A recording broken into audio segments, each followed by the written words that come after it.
오늘 우리는 하나님의 선한 창조에 왜 악이 존재하는가 하는 이 문제 때문에 고통스럽지요.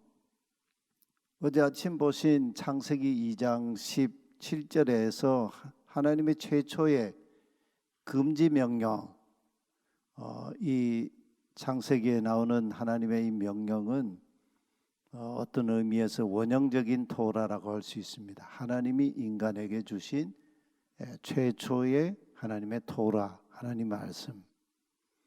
창세기 2장 17절 말씀을 보았습니다. 사실 하나님의 토라는 긍정 토라가 있습니다. 16절에서는 내가 동산에 있는 모든 각종 나무의 열매는 임의로 먹으라. 먹고 싶은 대로 먹으라. 무엇이든지 마음대로 따먹으라. 굉장히 긍정 토라죠.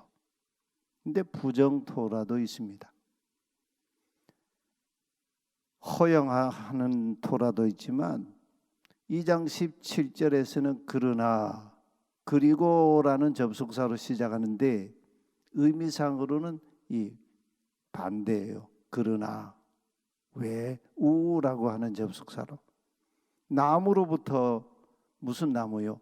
선과 악의 지식나무로부터 나는 열매는 절대로 지속적으로 앞으로도 계속 먹지 말라 하는 이 부정 토라가 있습니다. 이 두 가지 상반되는 토라에는 매우 중요한 것이 전제되어 있지요. 하나님이 이 두 가지 말씀을 주신 인간에게 주신 그 내면을 가만히 이렇게 들여다보면 매우 중요한 게 전제가 되어 있어요. 그게 뭘까요? 창조주 하나님은 하나님 형상대로 지음받은 인간을 그냥 기계적으로 살아가는 존재가 아니라 하나님의 생기, 하나님의 영, 그 생기를 부여받은 하나님 형상대로 지음받은 인격체라는 거죠. 자유의지가 있는 존재로 창조가 됐다. 그런 의미예요. 이 두 가지 상반되는 법이 인간에게 주어졌다는 것은 인간에게 하나님이 자유의지가 있는 존재로 인간을 창조하셨다. 그런 말씀이죠. 인류 역사 내내 우리를 고통스럽게 하는 문제가 하나님이 창조하신 이 세계, 하나님 보시기에 좋았더라. 그리고 창조 마지막 그 순간에는 하나님 보시기에 창조하신 모든 세계가 심히 좋았더라. 이런 하나님의 창조 선한 세계에 왜 악이 존재하는가? 이 문제가 이 창조 시의 창조 이 첫 인류의 이 인간의 역사 속에 이미 이 문제가 대두되고 있다는 거죠. 뭐 옛날 얘기는 그러고요. 지나간 20세기에 2차 세계대전 당시에 나치 히틀러 정권이 저지른 홀로코스트, 대학살, 유대인 600만 명 대학살했죠. 뭐 유대인만 죽인 게 아니에요. 이 아우슈비츠라든지 다하우 같은 이런 강제 수용소에서 잔혹한 그런 학살들을 아주 저질렀죠. 뭐 그걸 우리가 정말 상상도 할 수 없는 그런 이 아픔입니다. 가스실에 막 그냥 줄을 세워가지고 집어넣어가지고 거기서 죽고 그 죽은 시체들을 또 끌어내서 막 소각로에서 화장하고 그럴 때 이 고뇌하는 인간에게 질문이 생기지요. 하나님 그때 도대체 어디에 계셨습니까? 이 질문이 생기는 거 아니에요. 2차 세계대전에 실제 전쟁에 참전했던 이 윌겐 몰트만이라고 한 분이 자기 고향에서 아무런 전쟁과 상관없는 사람이 그냥 옆에서 죽어가고 부모도 죽고 자식도 죽고 형제도 죽고 친구도 죽고 그런 이 참혹한 이런 이 피비린 나는 그런 이 전쟁의 그 한복판에서 이 몰트만이 소위 말해 요즘 말하면 멘붕이 온 거죠. 그때 그가 던진 질문이 한 가지 있어요. 하나님 도대체 어디에 계십니까? 지금 악이 세상을 이렇게 막 모든 걸 뒤덮고 있는 이때에 하나님 도대체 어디에 계십니까? 하나님 당신 어디 계십니까? 이게 질문이었어요. 역사의 질문이었어요. 그때 하나님이 그에게 주신 말씀이 뭐냐? 그때 하나님은 십자가에 달려 계셨다는 거예요. 하나님이 그 고통당하고 인간의 죄로 그냥 막 쓰러져 가는 이 역사 한복판에서 하나님은 십자가에 달려서 고통당하신 하나님이시라는 걸 깨닫게 됐어요. 여기서 이제 그가 20세기 신학의 반전을 가져오죠. 십자가에 달리신 하나님. 바로 그 십자가에 달리신 하나님으로부터 인간 역사에 희망이 있다. 그래서 그가 역설한 신학이 1960년대 희망의 신학이라고 하는 이 새로운 이 신학의 반전을 가져왔어요. 나치 히틀러에 맞서 저항하며 고백교회 운동을 했던 디트리 본 헤프 목사는 악에 맞서다 1945년 4월 9일에 우리나라가 해방되던 그 해이죠. 39세의 젊은 나이로 처형을 당하면서 하나님 나라 갔습니다. 오늘날도 이 땅의 하나님 나라 안에는 공중권세 잡은 자들에게 복종하는 자들의 그런 이 악한 자들과 갈등과 대립, 고난, 이 죽음, 탄식, 이게 오늘 이 땅에 존재하는 하나님 나라 속에 상존하고 있어요. 우리가 주일마다 고백하는 사도신조에 우리는 하나님을 창조주 하나님으로 믿습니다. 이 고백을 하죠. 그 의미가 뭘까요? 고민해 보셨어요?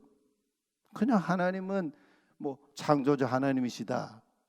그러니 낭만적인 고백일까요? 그런 낭만적인 고백이 얘기가 아니에요. 우리는 이미 하나님 창조 세계 또 악의 역사 여기에서 창조자 하나님이라고 하는 의미는 하나님이 하 아담을 창조하시고 그 여자를 창조하셨습니다.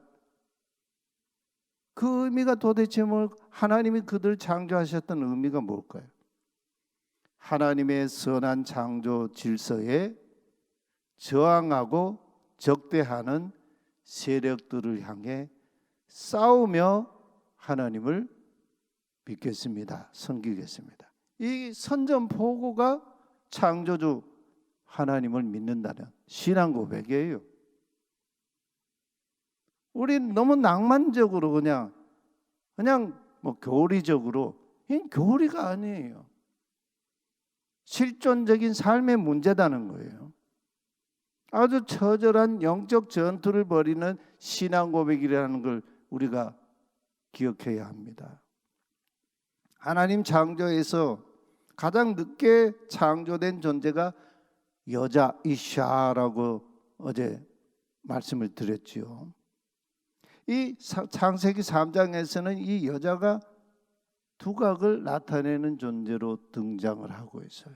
맨 마지막에 창조된 이 여자가 창세기 3장에 이 사건의 중심에 서 있어요. 반면에 남자는 책임 회피하고 굉장히 수동적으로요, 좀 뭐 우물쭈물하는 그런 이 자리에 말 한마디도 못하는 그런 자리에 있고 책임 회피하는 그런 자리에 있어요. 아담을 마주하는 존재로 돕는 배필, 아담과 마주 이렇게 보며 사는 존재로 창조된 여자가 아담이 하나님께로부터 받은 사명, 명령에 도움을 주도록 최적화된 존재인데, 또 서로가 그런 존재이었는데 거기에 틈을 가지고, 그 관계 속에 틈을 가지고 찾아온 존재가 있었습니다. 그게 창세기 3장의 시작 이야기예요. 이 얘기는 오늘 우리의 존재 안에도 그 사건은 현재적으로 그대로 일어난다는 말씀이죠. 이 과거적인 말씀이 아니에요. 근데 동산에 있는 수많은 뱀 중에 유독 그놈 뱀은 히브리어로 나하시거든요.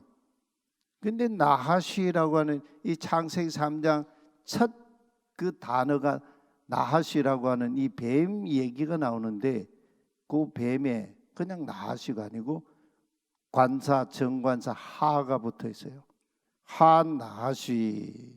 그럼 뭡니까? 막 동산에 이렇게 막 다니던 뱀 중에 하나가 그런 얘기가 아니고 그 뱀이 그런 말이죠.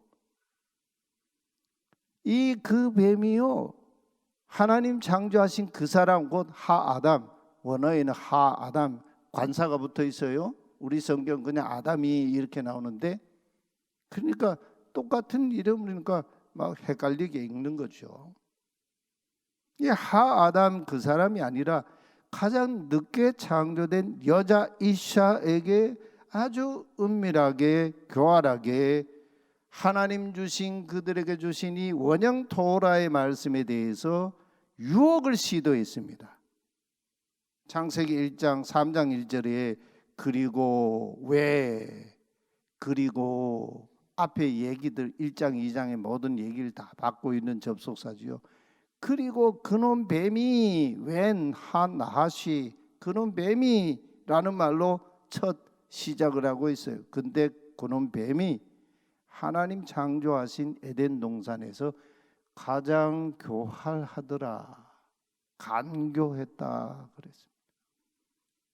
그러니까 하나님이 창조 세계에는 이미 그 하나님을 대적하는, 창조 세계에 대적하는 이 악한 존재가 있었다는 게 이 성경이 증언하고 있는 내용이죠. 하나님 나중에 가면 이것은 그 천사장, 하나님을 대적한 타락한 천사장, 이런 얘기들이 나오잖아요. 여자에게 찾아온 바로 그 뱀의 관사가 붙어 있는 한나시, 바로 그놈 뱀이 그런 말이에요. 창세기 3장의 분위기, 하나님 창조 세계에 완전히 그냥 뒤집어 놓아 버렸어요. 동산의 수많은 뱀 중에 유독 그놈 뱀이 이미 여자와 여러 차례 만나고 대화한 구면의 뱀이었다는 얘기죠. 여자가 그 뱀을 너무 잘 알고 있는 뱀이에요. 여자와 그 뱀, 그 둘은 이미 서로 과거에도 만나서 이 이슈에 대해서 계속 얘기하고 말하고 있던 그런 바로 그놈 뱀이었습니다. 근데 그 지금 무대 상황이 아주 기가 막힌 상황이 벌어졌어요. 에덴 동산 한복판, 하나님이 아담과 여자에게 주신 집, 그 저택 한복판에 그 사람 아담과 맨 나중에 창조된 여자가 같이 어디에 있었냐면 동산 중앙, 하나님이 주신 긍정토라와 부정토라의 그 생명나무와 선과 악의 지식나무가 있는 바로 그 현장에 있었다는 거예요. 기가 막힌 무대 상황 아니에요? 그러니까 그놈 뱀이 이미 여자 이샤를 구면으로 알고 지내던 그놈 뱀이 목적을 가지고 찾아왔습니다. 다 목적을 가지고 사람들이 찾아다니잖아요. 모름지기 그 뱀은 바로 그날 서로의 찬스라고 생각했습니다. 동산 중앙 생명나무가 있고 선과 악의 지식나무가 있는 그 현장에서 삼자가요, 그 사람 하단과 그의 아내 여자와 그리고 그 뱀이 만남이 성사됐어요. 요는 뱀이 창조주 하나님 야훼께요, 아담과 여자에게 명령하시는 창세기 2장 16절의 긍정 명령과 2장 17절의 동산 중앙의 선과 악의 지식나무 절대로 지속적으로 먹지 말라는 그 명령, 먹는 그날 반드시 죽으리라는 이 대화 내용을 요는 뱀도 들어서 알고 있었어요. 그래서 이 뱀이 도대체 어떤 존재일까? 창세기 기자는 여자를 유혹한 뱀으로 증언하고 있습니다. 강교했다, 들짐승 중에서 가장 교활했다 합니다. 근데 사실 그 사람 하아담과 여자는 하나님 창조하신 이 피조 세계를 지도하고 다스리고 관리해야 할 책임이 있는 존재이죠. 이 강교한 뱀도 그 아담과 여자가 지도해야 할 대상이었습니다. 그런데 이놈 뱀 좀 보십시오. 그 뱀이 그 사람 아담과 여자가 하나님과 친밀한 관계 속에서 하나님 말씀을 따라서 하나님 형상을 지키며 살아가야 할 것을 원치 않는 존재였습니다.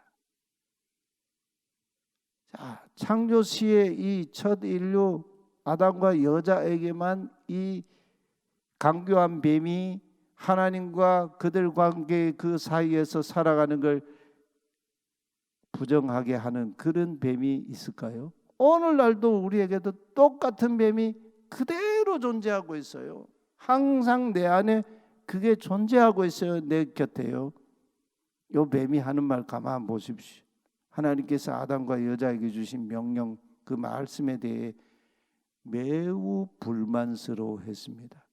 적개심을 가졌을 뿐만 아니고 아주 강하게 그 말씀에 대해서 의구심을 제기하는 그런 요물이었습니다.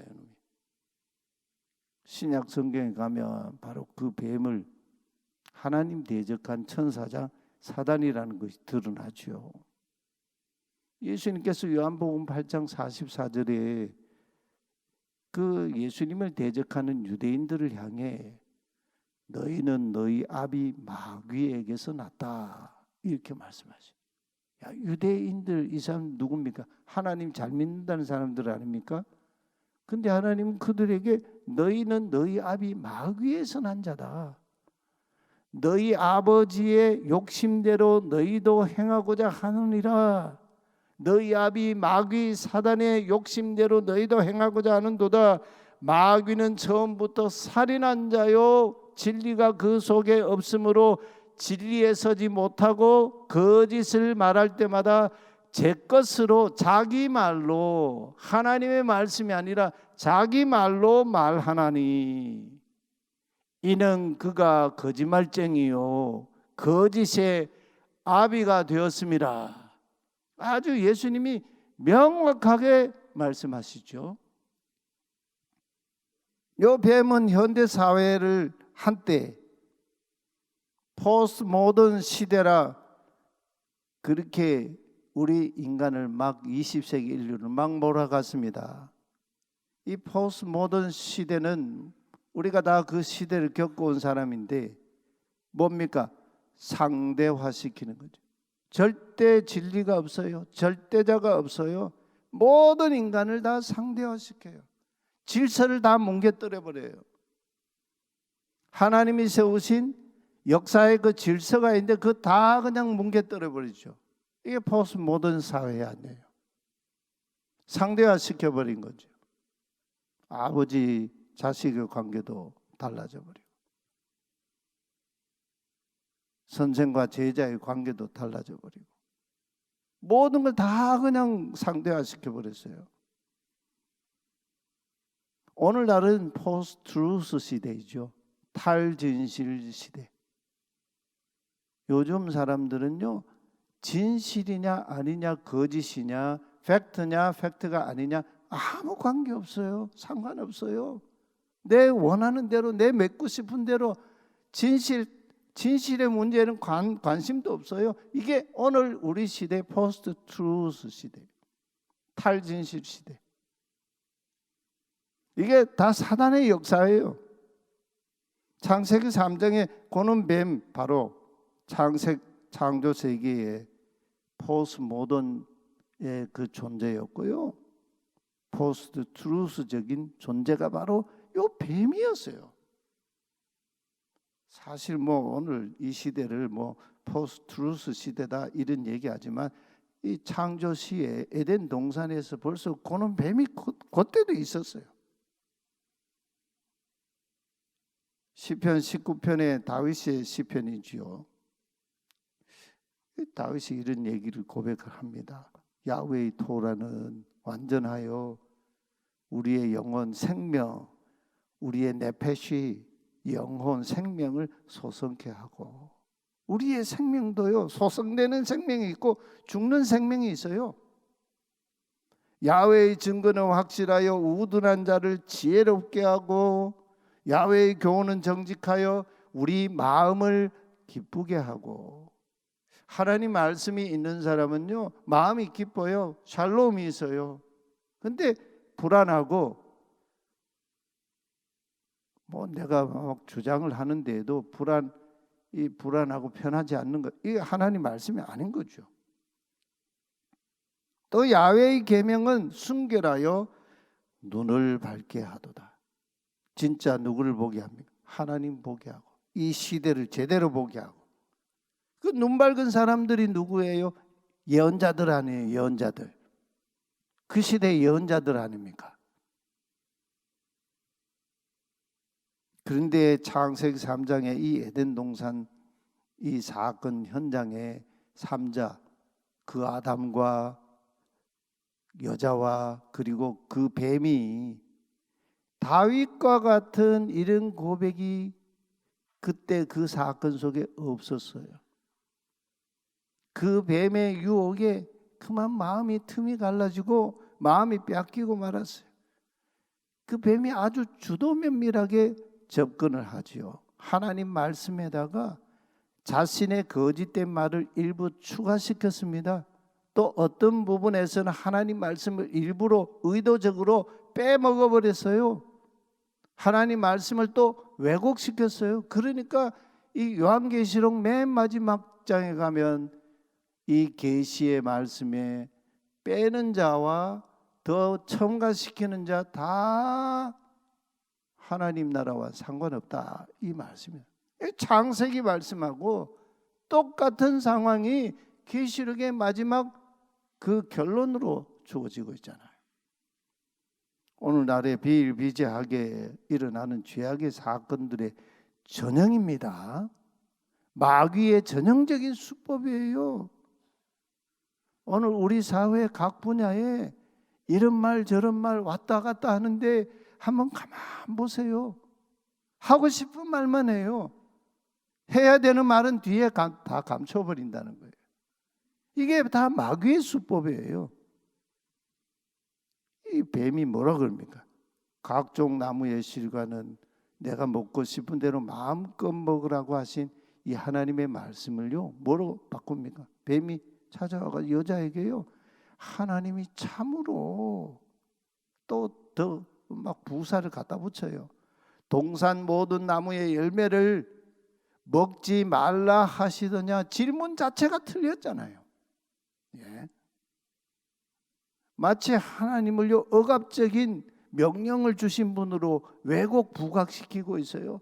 동산나무의 각종 모든 실과는 내 마음껏 먹고 싶은 대로 먹으라고 하나님 말씀하셨잖아요. 근데 동산 모든 나무의 열매 그거 다 먹지 말라 하더냐. 완전히 뒤집어요. 그러자 여자도 같이 그렇게 질문하는 이 뱀에게 마음이 흔들려가 같이 거들지요. 동산 나무의 열매는 우리가 먹을 수 있으나 동산 중앙에 있는 나무의 열매는 하나님 말씀에 너희는 먹지도 말고. 사실 여기에 또 감춰진 게 있어요. 생명나무는 먹어도 돼요. 근데 이 선과 악의 지식나무는 절대 먹지 말라 했거든요. 근데 먹지 말고 만지지도 말고. 하나님 이 말씀 안 하셨거든요. 그리고 먹는 그날 너희가 반드시 죽는다 했는데 너희가 죽을까 하노라.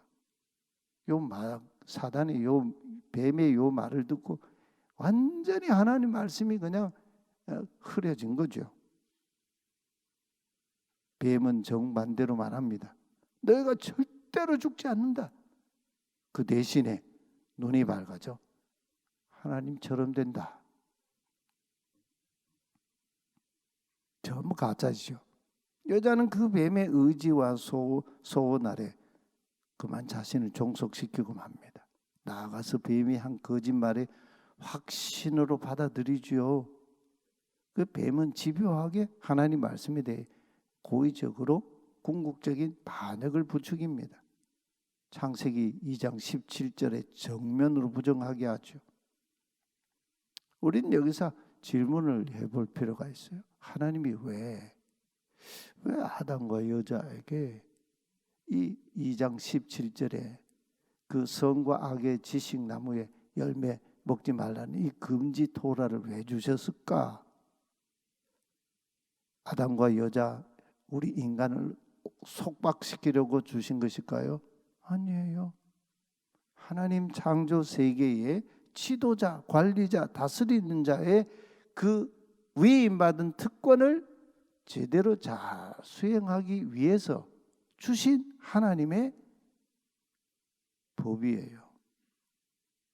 근데 그 여자, 그의 남편, 그 사람 아담이 그걸 먹는 순간 그들은 하나님께 대해서 죽어버렸습니다. 관계가 깨지죠. 그 현상이 이제 내일 아침에 나타나죠. 정반대로 이 사람들은 죄에 대해서, 죄의 세계에 대해서 눈이 떠지고 아는 존재가 됐어요. 죄를 아는 자가 됐다. 이건 죄로 먹고 사는 자가 됐다. 그런 얘기예요. 6절 말씀 우리 다 함께 같이 한번 읽어보십시다. 여자가 그 나무를 본즉 먹음직도 하고 보암직도 하고 지혜롭게 할 만큼 탐스럽기도 한 나무인지라 여자가 그 열매를 따먹고 자기와 함께 있는 남편에게도 주매 그도 먹은지라. 요 아담이요, 이 범죄하는 이 상황에 같이 옆자리에 있었는데 아무 말도 못하고 꿀먹은 벙어리로 이렇게 있다가 그냥 그 아내 여자와 뱀과 함께 범죄의 동료가 되어버렸습니다. 이에 그들의 눈이 밝아졌다. 사실 이게 눈이 밝아졌다는 얘기가 뭐 갑자기 눈이 떠졌다는 얘기가 아니고 죄를 모르던 이 사람들이 죄를 알게 됐다. 죄의 세계에 참여자가 됐다. 사단과 동료가 됐다. 뱀과 한 동료가 됐다. 그 얘기예요.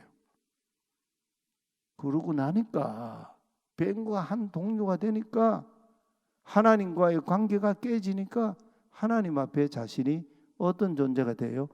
부끄러운 존재가 된 겁니다. 여러분, 하나님 앞에 벗은 줄 안다 하는 이거는요, 하나님과의 관계가 깨졌다는 얘기거든요. 죄인이라는 얘기거든요. 시편 139편의 다윗의 시편인데 이 다윗이 보면 그 139편 1절에서 24절까지 쭉 펼쳐지는데 1절부터 다윗이 뭐라 그럽니까? 야훼여 주께서 나를 살펴보셨으므로 나를 아시나이다. 이렇게 시작해요. 그래서 내가 앉는 것, 일어서는 것, 눕는 것, 내 모든 마음의 생각, 그것 다 통촉하시는 하나님이십니다. 이 얘기를 쭉 펼쳐가다가요, 이 시편 139편 마지막 24절에 가면 무슨 얘기를 하느냐, 좀 엉뚱한 뚱딴지 같은 얘기로 끝을 맺어요. 다윗이 뭐라 그러냐면 야훼여 내게 무슨 악한 행위가 있나 보시고 나를 영원한 길로 인도하소서. 이게 뭔 얘기예요 이게? 다윗이 하나님 나를 아신다고 하는 것은 내 모든 것들을 내 속에 있는 죄악 그거 다 아신다는 그 고백이거든요. 내가 부끄러운 존재다 그런 얘기 아니에요. 그래서 마지막 24절에서 야훼여 내게 무슨 악한 행위가 있나 보시고 나를 영원한 길로 인도하소서. 창세기 3장의 이 남자와 여자는요, 이 시편 139편의 다윗의 이 신앙 고백과 이 저항과 고뇌가 없었어요. 오늘 창세기 3장의 얘기는 과거의 첫 인류 아담과 여자의 얘기가 아니고 오늘 우리의 얘기예요. 우리 삶에 이 뱀이 계속 온다고요. 내가 아는 그 뱀이 찾아온다고요. 그럴 때 우리는 하나님 말씀으로 다윗과 같이 야훼여 내게 무슨 악한 행위가 있나 보시고 나를 영원한 길로 인도하소서. 우리 주님이 사단에게 시험 받으실 때 하나님 말씀으로 물리치셨지 않습니까?